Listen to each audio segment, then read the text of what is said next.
ఇవాళ వీడియో వచ్చేసరికి తస్కరే the smuggle web అనే ఒక సిరీస్ వచ్చింది నెట్ఫ్లిక్స్లో. దానికి సంబంధించిన రివ్యూ తీసుకొచ్చినాను. చిన్న రిక్వెస్ట్ అయితే ఛానల్ సబ్స్క్రైబ్ చేసుకొని లేటెస్ట్ అప్డేట్స్ చేసుకోండి. కమింగ్ టు సిరీస్ యొక్క డ్యూరేషన్ చూసుకుంటే మాత్రం ఒక్కొక్క ఎపిసోడ్ డిఫరెంట్ డ్యూరేషన్స్ ఉన్నాయి. అండ్ అవి పక్క పెట్టేస్తే మాత్రం 7 ఎపిసోడ్స్ ఉన్నాయి అనమాట. ఈజీగా 2 days కానీ 3 days కానీ రోజుకు రెండు ఎపిసోడ్స్ కానీ మీరు చూడవచ్చు, వాచ్ చేసుకోవచ్చు నెట్ఫ్లిక్స్లో. One of the decent series అనేసి అయితే అంటాను. నాకైతే చాలా బాగా అనిపించింది. అండ్ సిరీస్లో వల్గారిటీ, న్యూడిటీ అంటే అక్కడక్కడ కొన్ని ఆక్వర్డ్ సీన్స్ ఉంటాయి కానీ అంతగా అయితే ఏమి ఉండదు, హెవీగా అయితే ఏమి ఉండవు.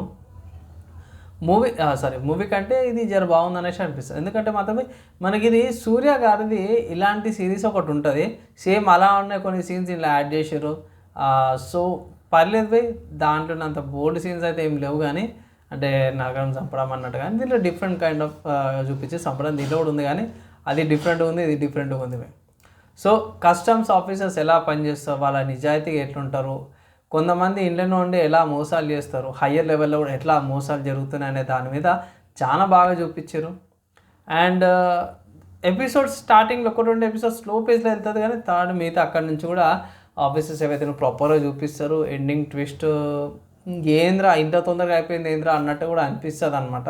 సో క్లో ఉండే వచ్చి పట్టుకో అన్నట్టు ఉంటుంది. ఎండింగ్ ఒక్కటి ప్రాపర్గా ప్లాన్ చేసి ఉంటే బాగుండేది అనిపించింది. అక్కడక్కడ మీకు హింట్స్ ఇస్తారు, ఒక కీ రోల్ ప్లే చేసే ఒక పర్సన్ ఉంటాడు, సో ప్రాపర్గా చూపిస్తారు. అండ్ ఇంకొకటి ఏంటంటే ఇన్ఫార్మర్స్ ఉంటారు కదా, సో ఇన్ఫార్మర్స్ని ఎక్కడ పెడతారు, ఎట్లా చేస్తారు ఏందనే దాని మీద కూడా ప్రాపర్ చూపించారు. అండ్ నా ఒపీనియన్లో పోయి జెన్యూన్గా చెప్పుకోవాలంటే చూడవచ్చు పోయి.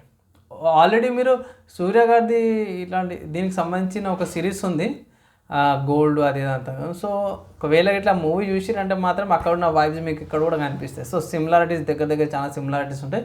అది మూవీ బేస్డ్ ఉంటుంది, ఇదేమో సిరీస్ బేస్డ్ ఉంటుంది. సో కొంచెం స్ట్రెచ్ చేసి తీసినట్టుగా కనిపిస్తుంది అనమాట. సో ఓవరాల్గా చూసుకోవాలి, వాచ్ అయితే చేయొచ్చు అనమాట, ఎంజాయబులే. ఫైనల్గా నా రేటింగ్ చూసుకుంటే మాత్రమే 2.75/5 రేటింగ్స్ ఇస్తాను. తక్కువ ఎందుకు ఇచ్చినావు అనేసి మీరు అనొచ్చు. స్టార్టింగ్లో కొంచెం స్లో ఉంటుంది, ఎండింగ్ వచ్చేసరికి జప్ అన్నట్టు తొందర అయిపోగొట్టేస్తారు. అదొకటి 2 పాయింట్స్. ఇంకోటి ఏంటంటే మనకు తెలిసిన కాన్సెప్ట్ పై ప్రిడిక్టబుల్ ఉంటుంది. అక్కడక్కడ కొన్ని చేంజెస్ ఉంటాయి. వాచ్ అక్కడ ఒక ట్విస్ట్ వస్తుంది, అండ్ ఒక సస్పెన్స్, వీళ్ళ దగ్గర ఒక ఇన్నోసెంట్ లాగా ఉంటాడు ఒక ఆఫీసరు, అతను ఒక ట్విస్ట్ ఉంటుంది. ఈ 2 ట్విస్టులు అండ్ ఒక సర్ప్రైజ్ ఒక క్యారెక్టర్ ఉంటుంది. ఈ 2-3 ట్విస్టులు బాగా అనిపించినాయి. 5 ఎపిసోడ్ మిగతా అందరూ కూడా ప్రిడిక్టబుల్ అనమాట, అందుకే తక్కువ రేటింగ్ ఇవ్వాల్సి వచ్చింది అనమాట. ఓవరాల్ వాచ్ చేసుకుని నెట్ఫ్లిక్స్లో మీకు ఈ సిరీస్ అయితే అవైలబుల్ ఉందన్నమాట. సో ఫైనల్లీ ఇది నా రివ్యూ అండ్ నా ఒపీనియన్. నచ్చి మంచి చెప్పేసి మొత్తం లైక్ అండ్ షేర్ చేయండి. నెక్స్ట్ వేళ కలుసుకుందాం.